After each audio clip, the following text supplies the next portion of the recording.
செவி வழி கதை கேட்க வந்திருக்கும் அன்பு நேயர்களுக்கு இனிய வணக்கங்கள்.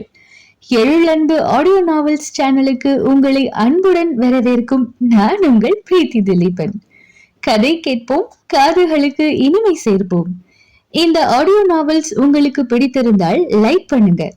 உங்கள் கருத்துக்களை கீழே கமெண்ட்ஸ்ல சொல்லுங்க. உங்கள் நண்பர்களுக்கும் ஷேர் பண்ணுங்க. நம்ம சேனலில் தொடர்ந்து கதைகளை கேட்டு மகிழ சப்ஸ்கிரைப் பண்ணுங்க. கூடவே நோட்டிபிகேஷன்ஸ் பெற பெல் பட்டனையும் தட்டி விடுங்க. இப்ப கதை கேட்கலாம் வாங்க. எழுத்தாளர் எழிலன்பு அவர்களின் ஜதியோடு சதிராடு. திரைப்படத்துறையில் இருக்கும் அனைவரும் வெற்றி கனியை பறிப்பதில்லை. நம் கதையின் நாயகன் நிருபனும் திரைப்படத்துறையில் நடன இயக்குனராக வேண்டும் என்ற லட்சியத்துடன் தனக்கான அங்கீகாரம் பெற போராடுகிறான். அவனின் போராட்டம் வெற்றி பெற்றதா? வாருங்கள், கதையை கேட்டு தெரிந்து கொள்வோம். எழுத்தாளர் எழிலன்பு அவர்களின் ஜதியோடு சதிராடு. அத்தியாயம் 1. 5, 6, 7, 8 என்று மைக்கில் குரல் கேட்டதும் 50 பேருக்கும் மேல் இருந்த அந்த நடன குழுவினர் ஒன்று போல் ஆட ஆரம்பித்திருந்தனர்.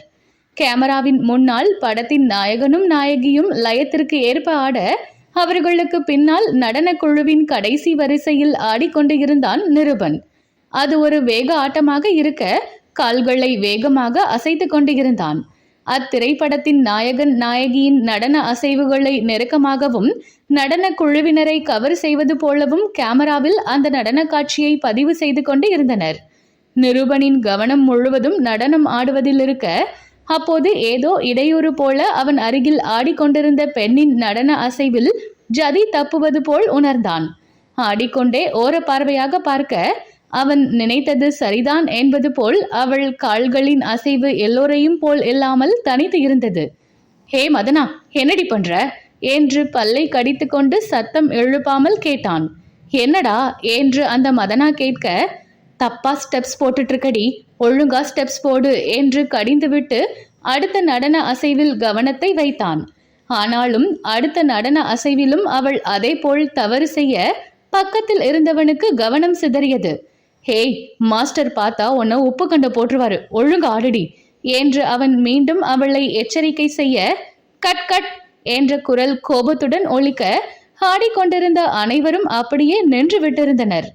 என்ன மாஸ்டர், என்ன சார், நல்லா தானே போயிட்டு இருந்தது என்று படத்தின் நாயகன் படத்தின் இயக்குனரிடமும் நடன இயக்குனரிடமும் கேட்க, சாரி சார் என்ற நடன இயக்குனர், நிருபா, மதனா, என்ன பண்ணிட்டு இருக்கீங்க என்று அனைவரின் முன்பும் ஆத்திரத்துடன் கத்தினார். கடங்காரி, என்னையும் மாட்டி விட்டுட்டா என்று பல்லை கடித்தவன் அமைதியாக நின்றான். ஒரே ஷாட்ல முடிக்க வேண்டிய ஸ்டெப்ஸ் இது, நீங்க 2 பேரும் சொதப்பி வச்சிருக்கீங்க. சின்சியரா ஆட முடியலனா எதுக்கு வந்து உயிரை வாங்குறீங்க என்று நடன இயக்குனர் வார்த்தைகளை துப்பினார். Sorry master. இருவரும் ஒன்று போல் மன்னிப்பு கேட்டு தலை குனிந்து நின்றனர். அவர்களின் மன்னிப்பு வேண்டல் எல்லாம் அவர் காதில் விழவே இல்லை.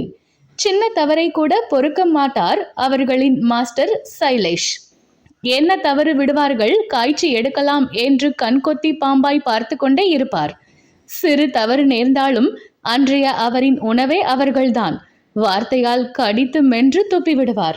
அப்படிப்பட்டவரிடம் மாட்டிக்கொண்டு இருவரும் நின்றனர். சிறிது நேரத்தில் ஒரு வழியாக சமாதானம் ஆக மீண்டும் அதே நடன அசைவுகள் போடப்பட, இந்த முறை மதனா தவறு செய்யாமல் ஆடினாள்.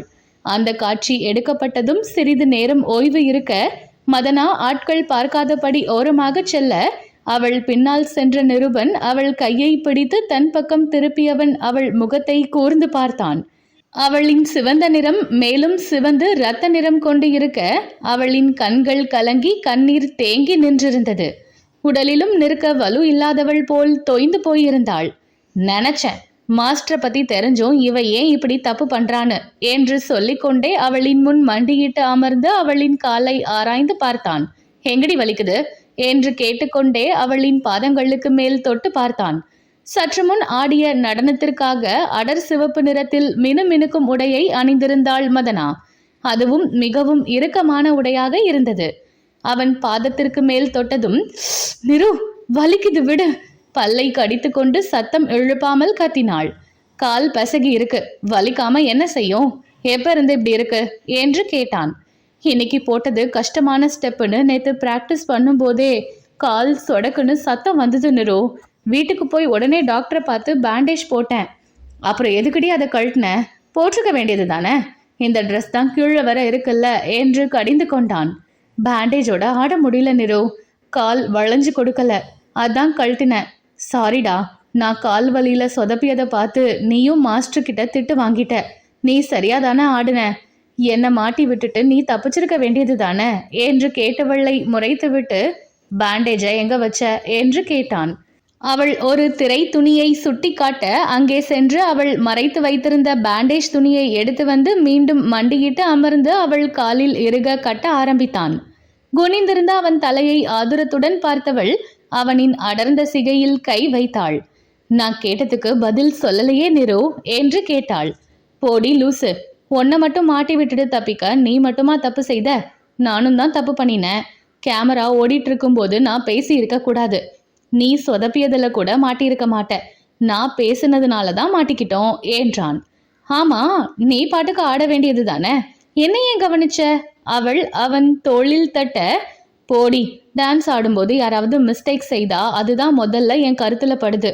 நான் என்ன செய்யறது என்று தோளை குலுக்கினான். ஆனாலும் நீ அநியாயத்துக்கு பண்றடா. நம்ம மாஸ்டர் கூட எவ்வளவோ பெட்டர். நீ எல்லாம் டான்ஸ் மாஸ்டர் ஆனா உன் ஸ்டூடெண்ட்ஸ் எல்லாம் ரொம்ப பாவம் என்று உதட்டை சுழித்து நக்கல் அடித்தாள்.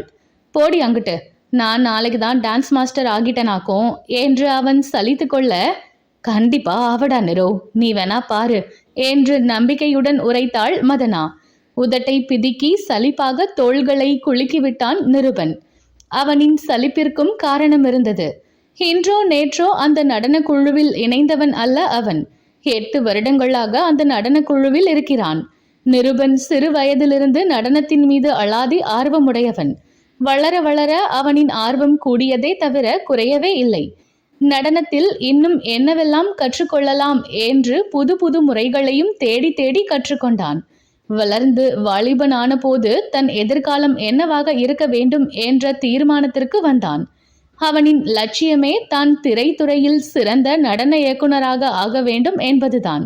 அதற்கு முதல் கட்டமாக திரைத்துறையில் பெயர் பெற்ற நடன இயக்குனர் சைலேஷிடம் வந்து சேர்ந்தான். 8 வருடங்களாக சைலேஷின் நடன குழுவில் ஆடிக்கொண்டு இருக்கிறான். ஆனால் குழுவில் கடைசி வரிசையில் நின்று ஆட ஆரம்பித்தவன் இப்போதும் அந்த இடத்தை தாண்டி முன்னேற முடியவில்லை. ஒன்று கடைசி வரிசையில் நின்று ஆட வேண்டும், அல்லது ஸ்கிரீனில் தெளிவாக வராமல் எங்கோ தொலைவில் நின்று ஆட வேண்டும் என்ற நிலையில் மட்டுமே இருந்து கொண்டு இருந்தான். அதையும் தாண்டி முன்னேறி நாயகனின் பின் வரிசையிலோ அல்லது அருகிலோ ஆடும் ஒரு வாய்ப்பிற்காக காத்திருந்தான்.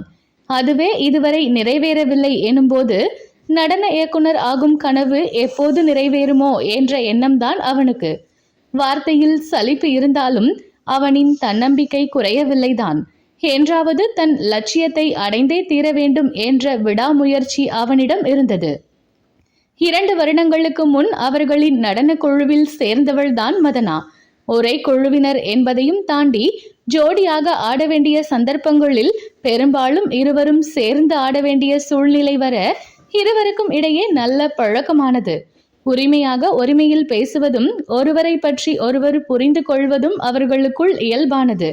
அவர்கள் குழுவினர் சிலர் நிருபனையும் மதனாவையும் காதல் ஜோடிகள் என்று சொல்வதுண்டு. ஆனால் அவர்களோ இதுவரை காதல் என்ற வார்த்தையை உபயோகித்ததே இல்லை. அதே நேரம் அப்படி சொன்னவர்களிடம் மறுத்ததும் இல்லை. லவ்வர்ஸ்னு ஒப்புக்கொள்ளுங்களேன்பா என்று கேலி செய்தாலும் இருவரும் புன்னகையை மட்டும் பதிலாக கொடுப்பார்களே தவிர வேறு பதில் அவர்களிடமிருந்து வராது.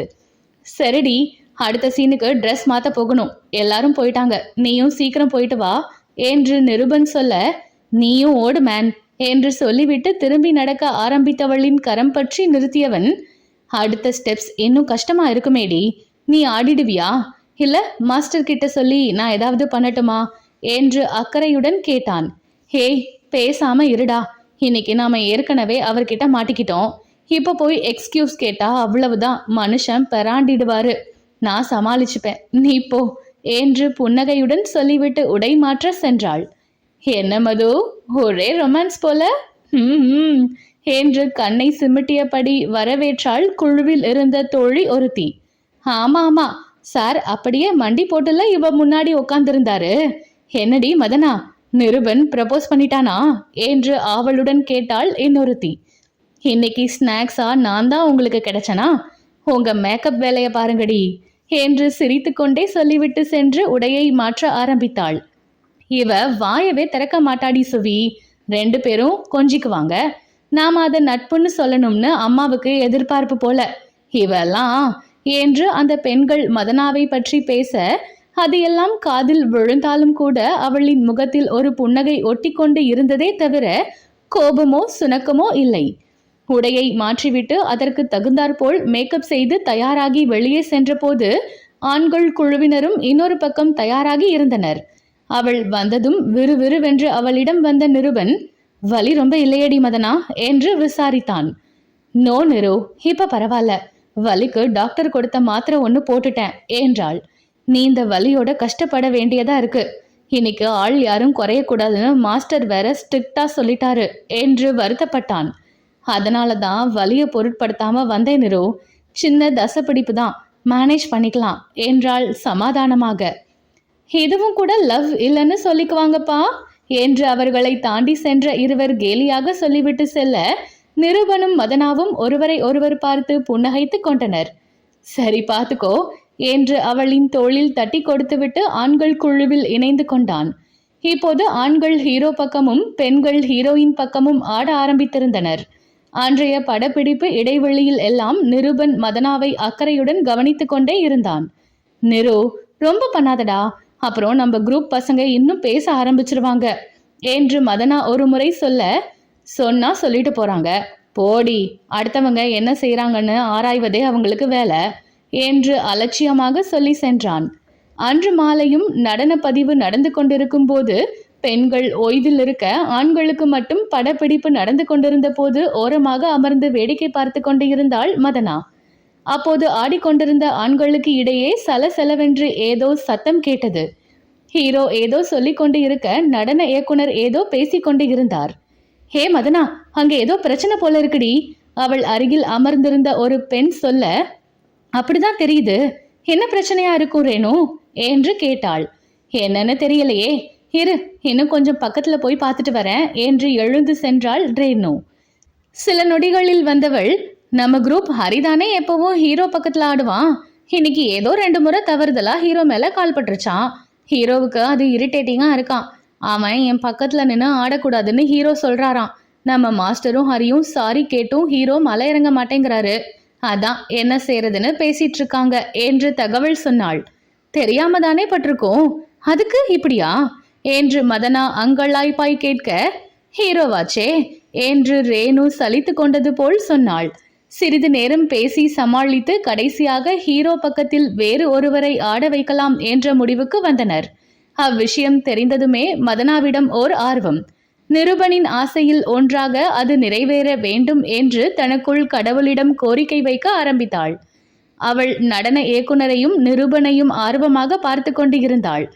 நடன இயக்குனர் என்னவோ யோசிப்பதும் அவரின் மாணவர்கள் பலர் ஆர்வமாக அவரை பார்ப்பதும் தெரிந்தது. நிருபன் போல பலருக்கும் அந்த ஆசை இருப்பதுதான். சில நேரம் 1-2 பாட்டுக்கு மட்டும் சிலர் முன்னே வந்து ஆடியிருப்பார்கள். ஆனால் நிருபனுக்கு இதுவரை அந்த வாய்ப்பு கிடைத்திருக்கவில்லை. இப்பொழுதாவது கிடைக்க வேண்டுமே என்ற எதிர்பார்ப்பு எகிரி கொண்டுதான் இருந்தது. சில நொடிகள் யோசனையின் முடிவில், நிருபா நீ முன்னாடி வா என்று மாஸ்டரின் குரல் ஒலிக்க, சந்தோஷம் தாங்காமல் விசில் அடித்தாள் மதனா. அவளை பலர் திரும்பி பார்க்க சட்டென்று ஒன்றுமே நடக்காதது போல் அமர்ந்து கொண்டாள். அவள் சந்தோஷம் கொள்ள, அங்கோ இல்ல மாஸ்டர், வேற யாராவது ஆடட்டும் என்று தனக்கு வந்த வாய்ப்பை மறுத்து கொண்டு இருந்தான் நிருபன்.